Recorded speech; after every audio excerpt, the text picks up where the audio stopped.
You know, you've recently served as a special envoy to the Middle East. Now you have this new title, Special Envoy for Peace Missions, because you're doing peace missions all over the world. Thank you. You have been at the forefront, at the tip of the spear of some of the most relevant geopolitical events, really, of the last few years. There's part of your story many may not know. Let's take a look at this video. Defined a generation.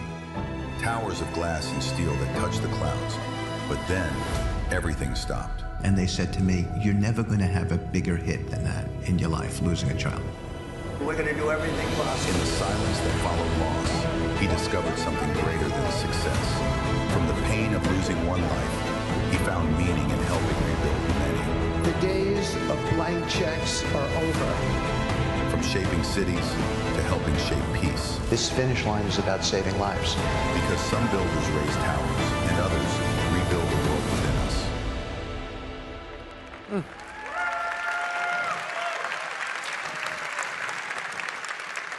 You talked about this on 60 Minutes, and it was so powerful. You lost your son, and that horrible event in your life has enabled you in this job to actually be empathetic across the line with other people who have similar situations.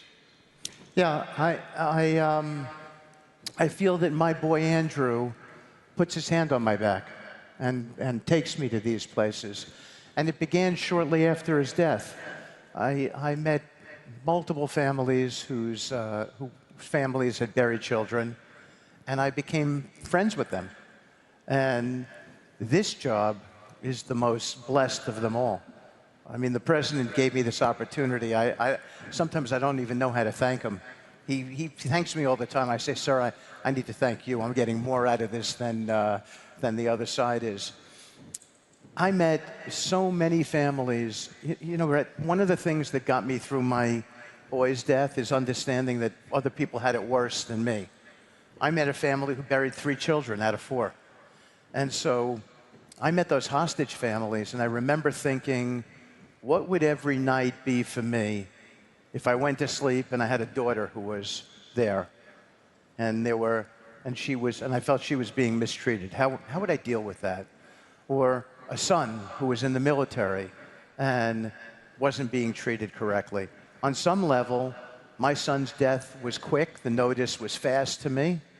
I heard about it from the doctors at Cedars-Sinai. It's the only time in my life I fainted.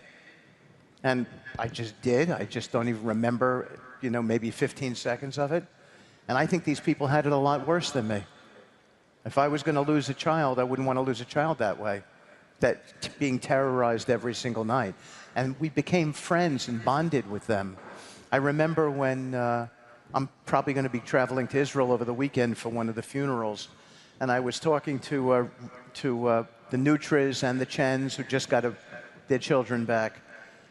And I thought to myself, I know I don't want to call it a happy moment, because I know it's bittersweet. They know their child was gone, but sometimes you can't come to terms with it. And I'll tell you, I'll point something out. Every family who came to the White House to see me, I would go down to the president and I would say, so-and-so is here. And he knew who they all were. And he didn't refuse a single visit, Bret. And he became, I think, as impacted emotionally as I did. He doesn't, as you well know, you're a good friend, he doesn't like to show that part of his personality. But, he's an incredible human being. He really is. And he didn't refuse a single visit. I mean, that's old school. He heard what it was like, the struggle they had been going through, and I don't know, it's kind of really, I think it's kind of amazing to have a president who is that compassionate, and yet he doesn't get acknowledged for it. You've had some massive success in your business career. Huge properties that launched and made you a lot of money, your company a lot of money. But that success, compared to watching those hostages hug their families after all that time, just put that in context. I'd give it all up. I mean, I would. I mean, I don't take a salary.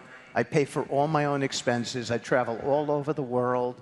I don't ask for a gas. I don't mean this to be a testament to me. I'm saying to you that it's worth more than any form of money to help people, to bring lives home, to feel like I do it. Thank you.